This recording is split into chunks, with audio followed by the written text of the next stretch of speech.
Bienvenidos a ¿Conoces la Biblia?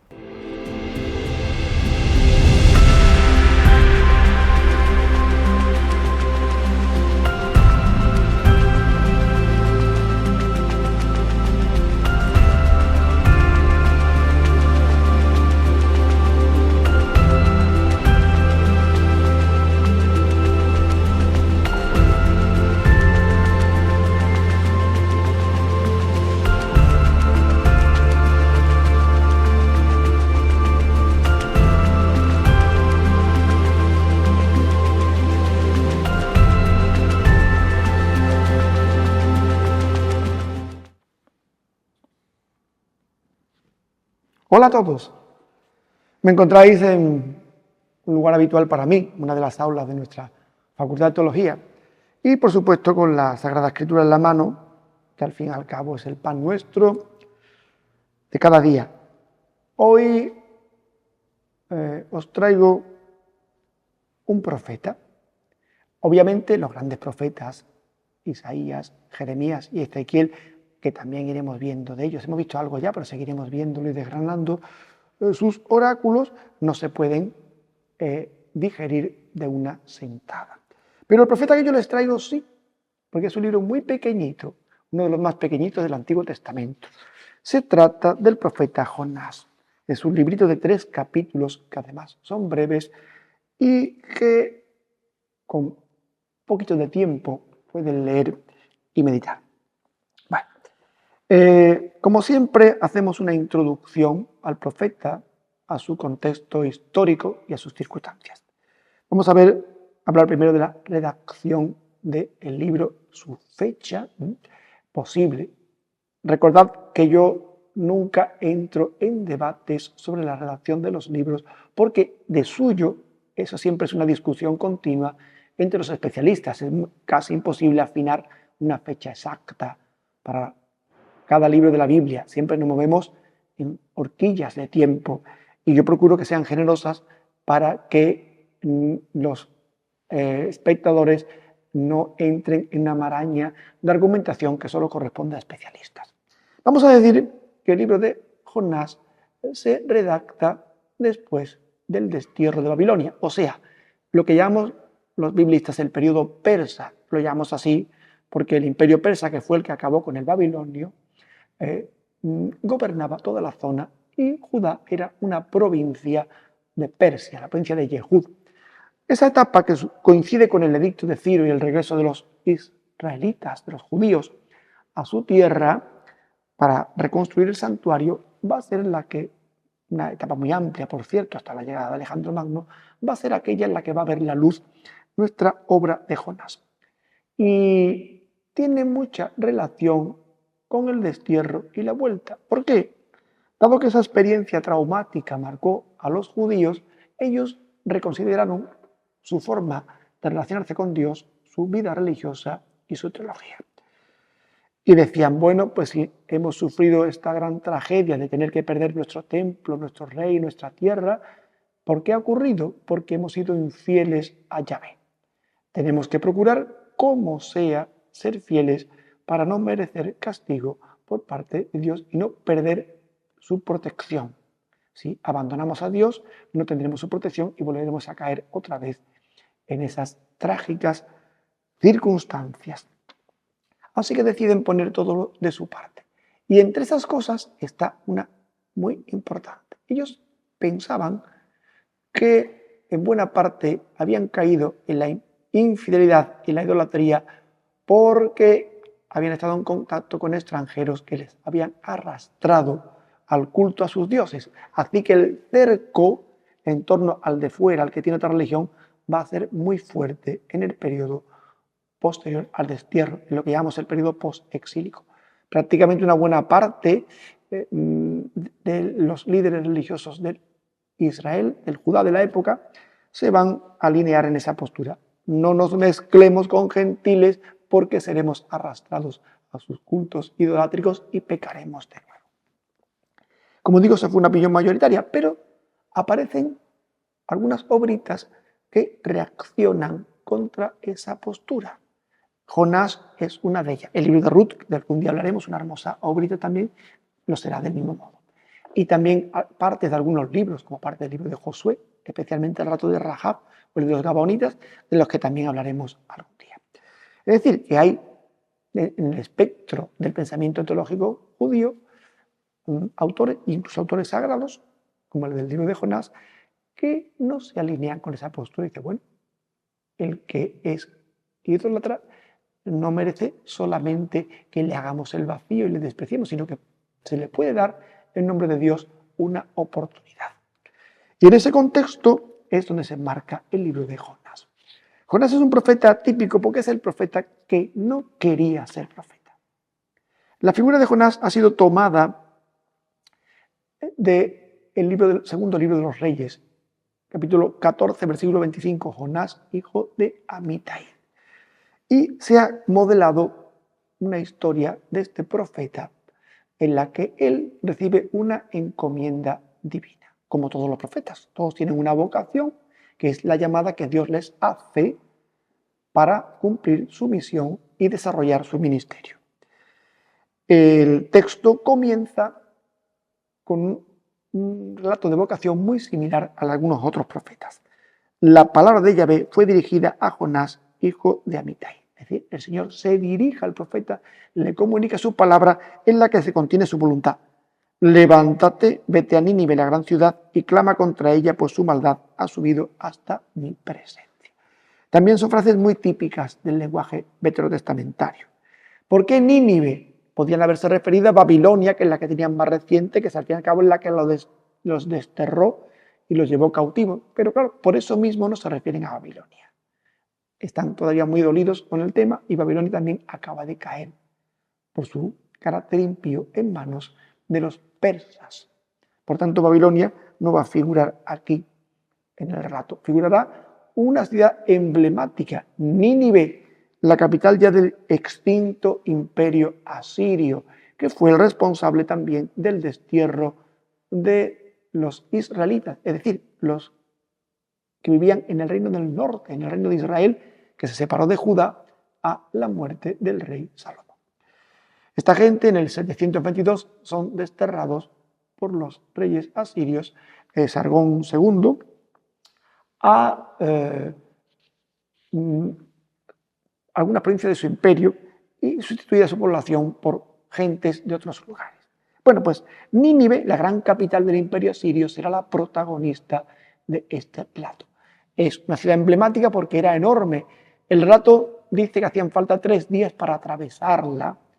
Los especialistas siempre entendieron que era una especie de hipérbole del autor bíblico para mostrarla como una ciudad grandísima. Pero las excavaciones arqueológicas muestran que ciertamente era enorme y que no era muy descabellado el dato.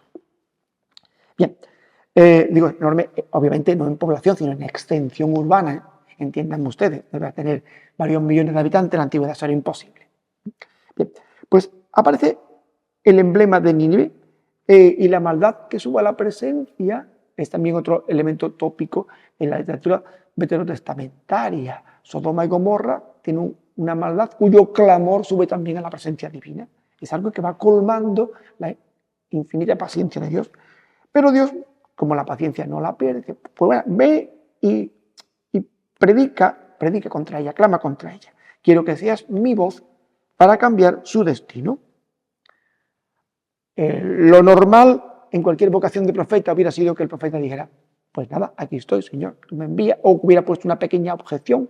Bueno, Señor, que yo no sé hablar, ¿no? Como le ocurrió, por ejemplo, a Jeremías. Bueno, Señor, que yo vivo en un pueblo yo soy un hombre de labios impuros que habito en un pueblo de labios impuros, como dijo Isaías. Una pequeña objeción, pero hubiera cumplido después, tras solventarla a Dios, el mandato divino. Aquí nos encontramos que no, que el profeta no dice ni media palabra y lo que hace es levantarse, como Yahvé le ha ordenado, pero para dar media vuelta y huir de la presencia de Yahvé a Tarsis, que era el otro extremo del mundo. Tarsis, para muchos, constituía la península ibérica. Sobre todo si eso se lo dijéramos a nuestras autoridades autonómicas, dirían, sí, bueno, eran los tartesos, ¿no? En realidad, Israel nunca pensaba en Tarsis como la península ibérica. Era un territorio muy lejano para ellos, del que no tenían ni noticias. Para ellos Tarsis era el confín del mundo, pero entiéndanme, la zona de Anatolia, el Egeo, como mucho el Adriático, no llegaban más lejos, lo que llamaban ellos en el lenguaje bíblico las islas. Pero iba a ir al otro lado del mundo. Si Yahvé dice que vaya hacia Oriente, pues yo me voy a Occidente. Es decir, el profeta totalmente atípico, que en lugar de acoger la palabra divina, huye de la presencia de Dios. Se efectivamente encuentra un barco, paga su pasaje y decide marcharse. Cree que puede escapar de la presencia divina. Esto obviamente es imposible. Así que, una vez embarcado, Yahvé, que domina, que es el Señor de la naturaleza, pues desencadena un viento recio, como el viento, por ejemplo, que separó el Mar Rojo, como el viento que separó las aguas en el principio de la creación. Tenemos un texto que siempre está evocando los grandes momentos de las acciones de Dios, ¿no? Y ese viento provoca una tempestad. Y fijaos qué curioso, una tempestad que se desencadena y que tiene que ver con el nombre de Jonás. Jonás significa paloma y recuerda a la paloma del diluvio. Jonás verá la tempestad y su persona, su actuación siendo arrojada al mar, será la que haga que la tormenta amaine, igual que la vuelta de la paloma con el ramo de olivo y el no regresar de la paloma cuando se fue definitivamente y no volvió, supuso el fin del diluvio. Como el autor va interconectando ambos lados. El desastre acuoso desaparece aquí, también con la no vuelta de Jonás, como ocurrió con la paloma del diluvio. El juego de palabras con el nombre. Recuerden también el Salmo, rodaban y no les valía su pericia, se mareaban, bajaban al abismo, el estómago revuelto. Recuerden cómo el Salmo describe una tormenta, ¿no? Bien, ¿qué es lo que ocurre? Pues nada, los marineros se aterran y deciden pues clavar cada uno a su Dios, ¿no? Van haciéndolo humanamente posible, es decir, echar el equipaje por la borda, pero la tormenta no va amainándose. Y curiosamente, la actitud de Jonás es muy extraña. Él ha bajado al fondo de la nave y duerme acostado. Recuerden una actitud muy curiosa que se parece a Jesús en el Nuevo Testamento. Los discípulos van en la barca y Jesús está en la popa durmiendo en temporal. Ellos le dirán, Señor, ¿no te importa que perezcamos? Aquí parece como si a Jonás tampoco le importara mucho que la nave zozobrara.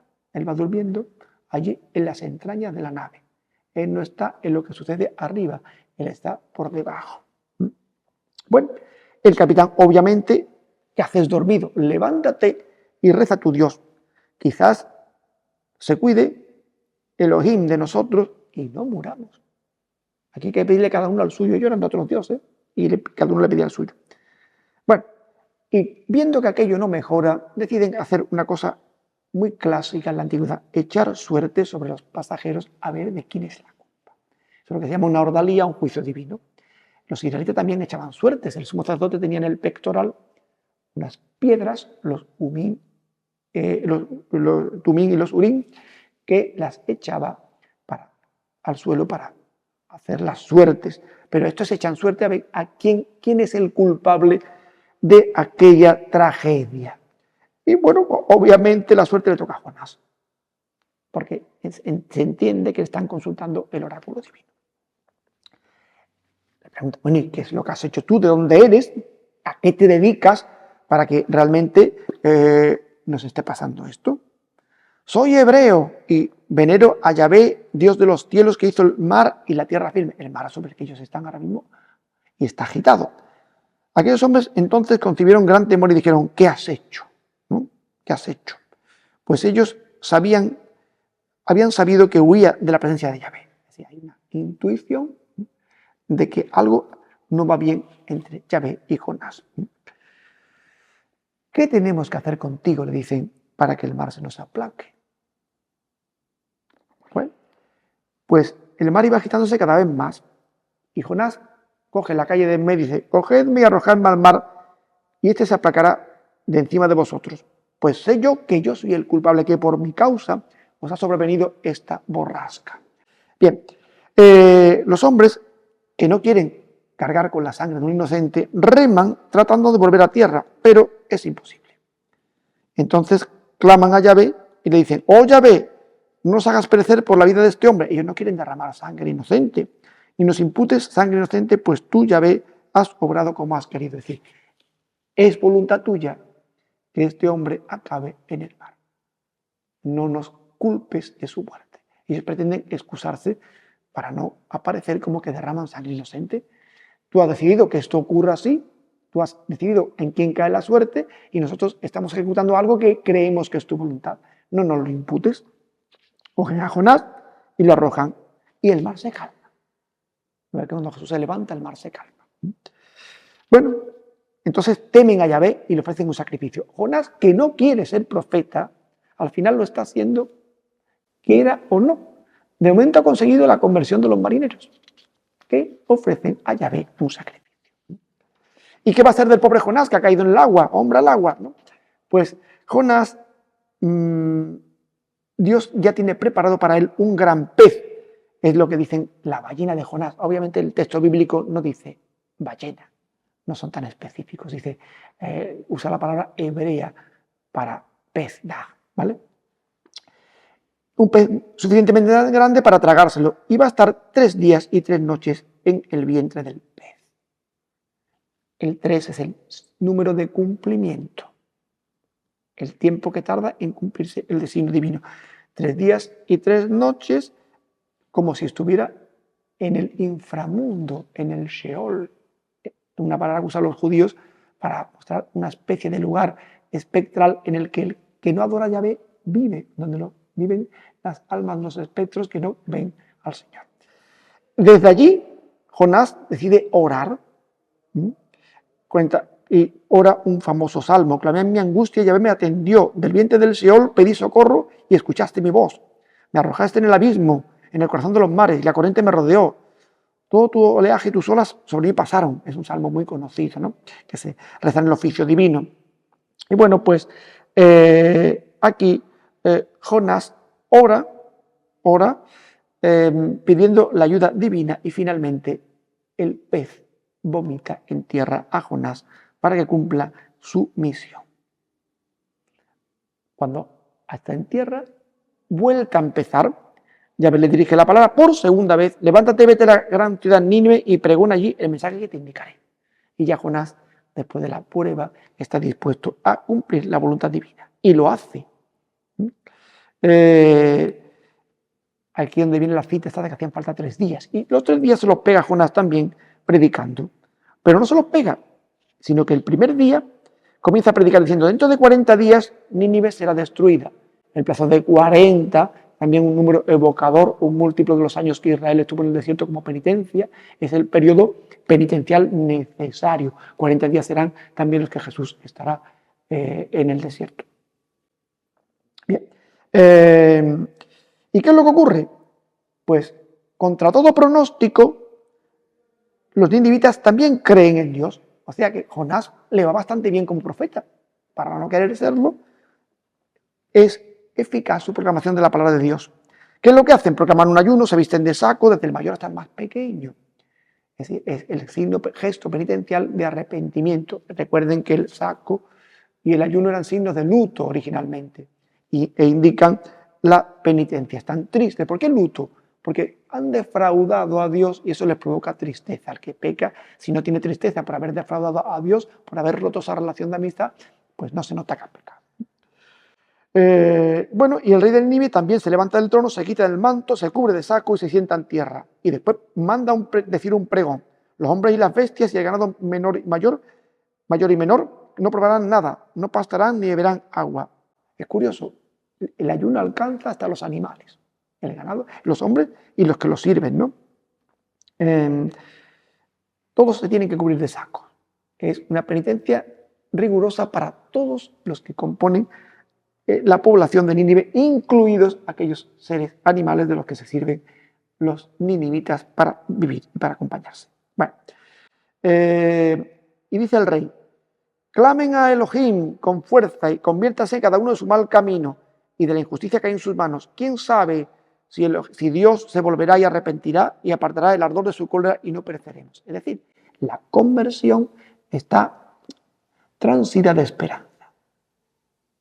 No, estamos perdidos. Podemos mover el corazón de Dios con la penitencia. Un gentil entiende que puede mover el corazón de Yahvé con la penitencia. Cuando Dios lo ve, como habían obrado y cómo se han convertido, pues desiste del mal que pensaba hacerle y no lo lleva a cabo. Y dice, bueno, pues ya está, Jonás ha triunfado, se han convertido, todos contentos, todos felices y comen perdices. Pues no. De repente viene el disgusto de Jonás. Ello causó a Jonás profundo disgusto y enojo. Se enfada. Y ahora Yahvé diciendo, esta vez no ahora suplicando como el salmo dentro del pez que va. Oh Yahvé, ¿no era esto lo que yo me decía cuando estaba aún en mi tierra? Por eso me anticipé a huir a Tarsis, porque sabía que tú eres el clemente y misericordioso, lenta la ira, abundante en benignidad y que te compadeces del mal. Ahora pues, oh Yahvé, quítame la vida, por favor, pues mejor me es morir que vivir. Yahvé hace una pregunta retórica. ¿Haces bien en encolerizarte? Fíjense bien. Aquí viene la explicación de por qué Jonás había huido. Era un misterio. Había huido porque conocía el corazón de Dios y porque sabía que Dios se arrepentiría. El autor está tocando una fibra sensible del judaísmo de su época. El día del Señor es un día de gracia, como dirá Jesús en la sinagoga cuando lea el texto de Isaías. Es un día de gracia, pero el judío esperaba también un día de desquite y de venganza del Señor contra los gentiles. Y le está quitando la parte en la que ellos se alegraban porque los malos iban a perder. Es como el que ve una película y quiere que el asesino acabe al final pues muriendo, o que el malo acabe mal.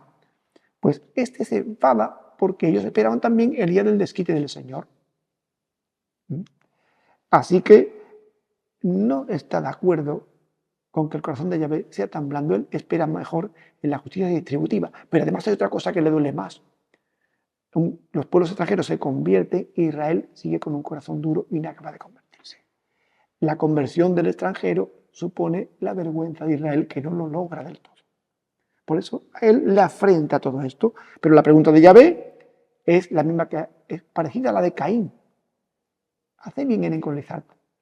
Hace bien en enojarte con tu hermano. Cuidado, que el pecado acecha, pero tú puedes dominarlo. Como Jonás no le responde palabras, sale de la ciudad y se establece al oriente de la misma. Se hace una pequeña cabaña y se sienta a ver si Yahvé finalmente va a perdonarlo o si va a destruir la ciudad. Yahvé decide educarlo con un ejemplo y hace crecer un ricino por encima de Jonás para que le dé sombrita. Ahí hace mucho sol, el ricino le da sombrita y Jonás está muy feliz con el ricino. Se encariña con la plantita, con el arbolito, que le da su sombra, ¿no? Pero al rayar el alba, al día siguiente, Yahvé manda un gusanito que le pica al ricino y lo seca. Otra vez viene el sol sobre Jonás y además Yahvé dispone de un viento solano sofocante y claro, Jonás empieza a sentirse acalorado, desfallecido, agobiado y entonces vuelve otra vez a quejarse lastimeramente. Mejor es morir que vivir. Y ahora cuando Dios va a darle la moraleja, le dice a Jonás, ¿está bien que te encolerices por el ricino? Y él replicó, sí, está bien y hasta desearme la muerte. Y ahora ya viene la respuesta. Tú te compadeces del ricino por el cual no has tomado fatiga alguna, ni lo has hecho crecer, que nació en una noche y en una noche pereció. Y no tengo yo que compadecerme de la gran ciudad de Nínive, donde hay más de 120.000 personas que no saben distinguir su derecha y de su izquierda e incluso numerosas bestias. Es decir, la lección que Jonás aprende es que si él puede encariñarse con algo por lo que no ha luchado, de Yahvé, que son todas las vidas, mucho más cariño y misericordia sentirá por ellas. El autor de Jonás dice, cuidado, el gentil merece una oportunidad. Yahvé también llama a la conversión a los que no le han conocido. Y hay que ser profetas de su palabra en lugar de ser vengadores de su justicia. Les emplazo para una próxima cita y me despido con la bendición. El Señor esté con vosotros. Y la bendición de Dios Todopoderoso, Padre, Hijo y Espíritu Santo, descienda sobre vosotros.